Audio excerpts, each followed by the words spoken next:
As a survivor of spiritual abuse, do you ever find yourself wondering how you can safely navigate new spiritual environments and what red flags to watch out for? My name is Dr. Felucia, and I'm a licensed psychologist. And in this video, I'm going to be talking about one important red flag to keep in mind as you are trying out new experiences.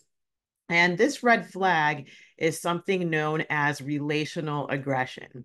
And so I'm sure you're wondering, well, what is relational aggression? Well, it is what it sounds like, right? It's aggression, and people basically acting in an antagonistic way. Um, but the vehicle of that is relationships, right? And when people engage in relational aggression, it often causes a rift in a relationship between you, if you're on the receiving end of that aggression, and somebody else. So let me give you an example. Have you ever been in a situation where you've been gossiped about? Gossiping is a form of relational aggression, right? When you tell somebody something in confidence and then they um, twist the story, tell somebody else, things like that, that can cause a problem between you and somebody else. And it can also be done out of spite or malice. And so when you think about relational aggression, I want you to think of the paradigm of what they call mean girl behavior. Um, it's I guess a colloquial term, this mean girl behavior, but it's not just constricted to women and girls. You know, people of, everyone is capable of engaging in this relational aggression. But I want you to remember that it is something that is covert. And the reason it's a red flag is, in spiritually abusive environments, the type of abuse that happens over time, the type of patterns that you see in behaviors are always subtle. I won't say always, but for the most part, they're subtle and they change and grow over time. And so let me give you some examples of relational aggression.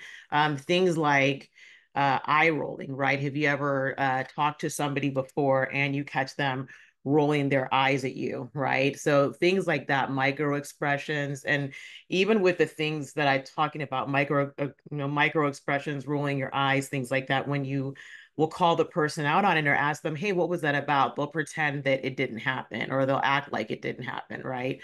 Or you might see somebody, just kind of giving you a really awful look when they think you're not looking. Other things that involve relational aggression are, I could give you an example. So, have you ever talked with somebody, you have a good relationship, at least you thought you did, you talk and whatnot, and then you see them and they saw you and they're intentionally ignoring you?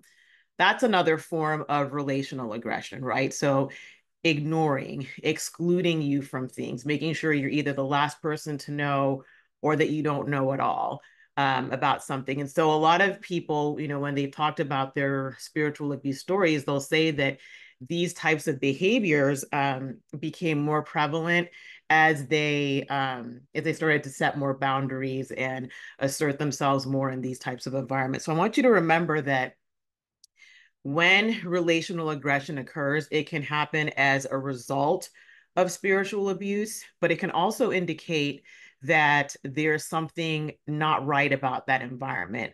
So, why is this a red flag? Why is it something you need to look out for? Well, the reason you need to look out for is that when people have this way of interacting with each other, it shows it's not healthy, right? Imagine you go visit a family, and instead of the, kids asking for what they want, they just point and grunt. And they're like, the age where they can speak and communicate. So they do have the ability to communicate, but they just don't. They either point at things, grunt at things, throw something at their caregivers so that they get something for them. You'd think, gosh, this is odd, like something not right is going on here. And that's the same with relational aggression. If you go to an environment and you see that this is how people interact with each other, it's a pattern, it shows you that there's something about this group of people that like this type of environment or that thrive there.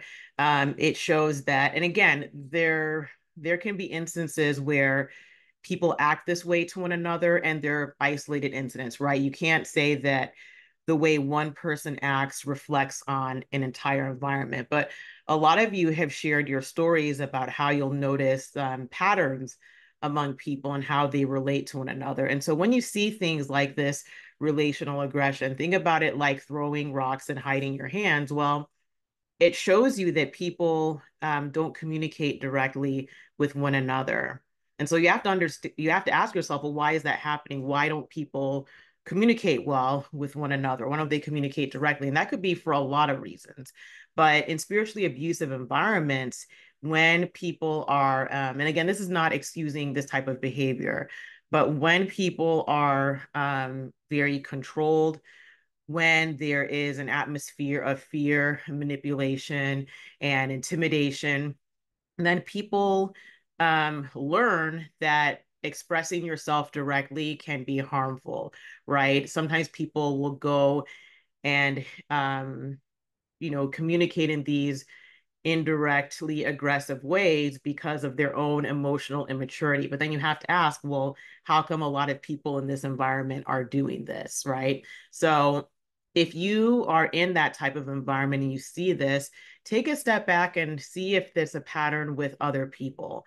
You know, relational aggression doesn't, it's not just something that people do in friendship settings or informal settings. It can also happen with jobs. And so people have talked about how they've been employed in these types of environments, and instead of being told that they were let go, they went to their office and it was locked, something strange like that, where they should have just been told, hey, this is what's going on, we need to terminate your contract. So they'll go there, their office is locked, or they won't, they're trying to get a hold of their boss and the boss never returns any of their communication, right? So that is another form of relational aggression. It's basically kind of like passive aggressive, indirect ways of communicating with people. And when you see that on a level that transcends interpersonal things, it's now going to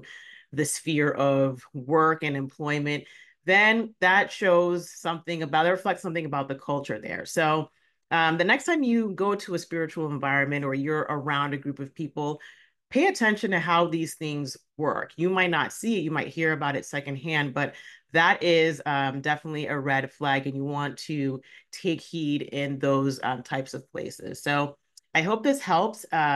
If you found this content helpful, please like, share, and subscribe. And then also in the comment section, I'd like to hear from you. Have you experienced relational aggression? What sorts of examples do you think would be helpful for other people to learn about? All right, well, thank you very much, and I hope you have a day that's filled with peace. Bye-bye.